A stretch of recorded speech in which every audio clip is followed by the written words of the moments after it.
Hey, good morning. How y'all doing? You fine, fabulous book people. It's Well Red Beard.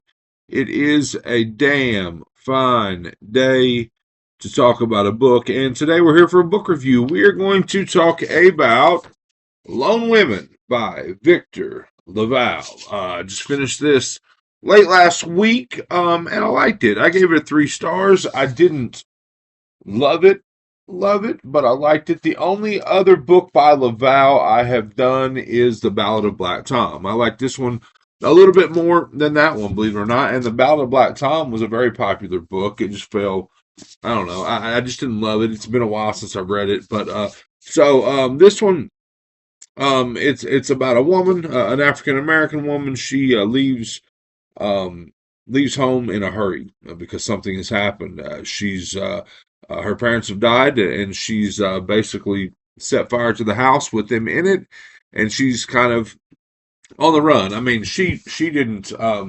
It's not her fault, but to avoid questions, to avoid um, the law coming after a black woman in this time period. I mean, she decides it's best to get the hell out of there. But she's got a steamer trunk, and in that steamer trunk, I can't tell you what it is, but she's got a burden that she has to haul with her. It's heavy, heavy, heavy burden. So she's going to Montana to homestead.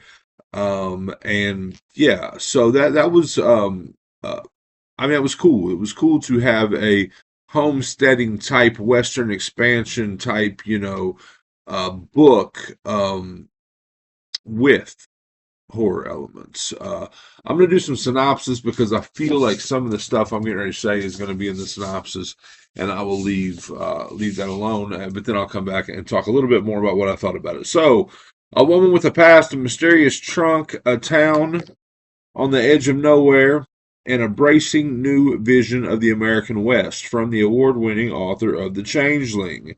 Adelaide Harris carries an enormous steamer trunk with her wherever she goes. It's locked at all times because when the trunk opens, people around Adelaide start to disappear. The year is 1915, and Adelaide is in trouble. Her secret sin killed her parents, forcing her to flee California in a hellfire rush and make her way to Montana as a homesteader. Dragging the trunk with her at every stop, she will become one of the lone women, taking advantage of the government's offer of free land for those who can tame it. Except that Adelaide isn't alone, and the secret she's tried so desperately to lock away might be the only thing that will help her survive the harsh territory. Crafted by a modern master of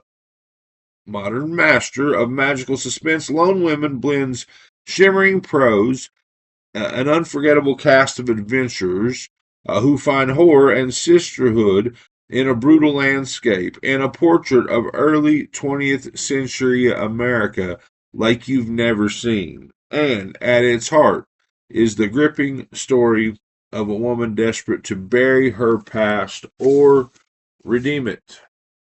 Yeah. So look, the lone women elements, the women that have gone here, the women that she finds in Montana in similar situations to herself, you know, uh, would rather leave the modern California world behind to claim a piece of land and just try to survive on their own.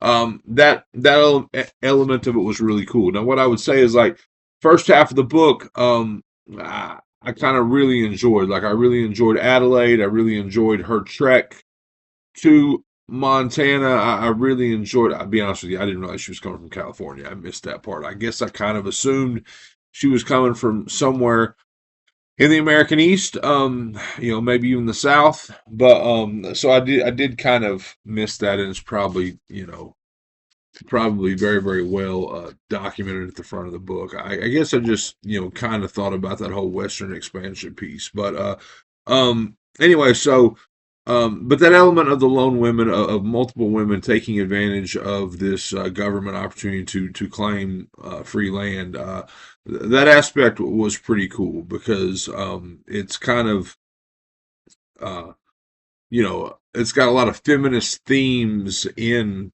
the Montana wilderness, which I liked. And there's actually even a small theme of like transgender rights that comes in briefly into play. So I kind of enjoyed that stuff. I like the first half of the book a bit better than the second half.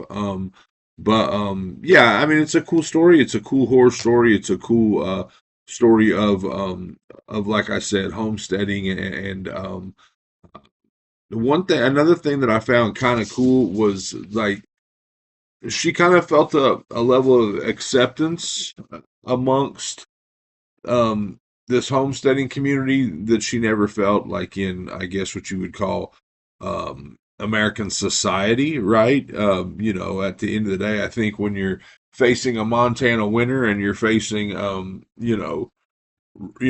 the real issue of the day is survival, I think that the color of people's skin probably matters a lot less. And I found that element to be kind of cool. Some things I marked here briefly. What is this? What was this about? This is about the trunk, but she says Adelaide walked along, nodding her head as if she too were confused. Of course, she was not. She could have answered the man's question easily. After all, she'd packed the trunk herself. Adelaide had brought her burden with her. She knew exactly how heavy it was. Those horses never stood a chance. So there's one point where, like, loosely, like the wagon gets stuck, or it.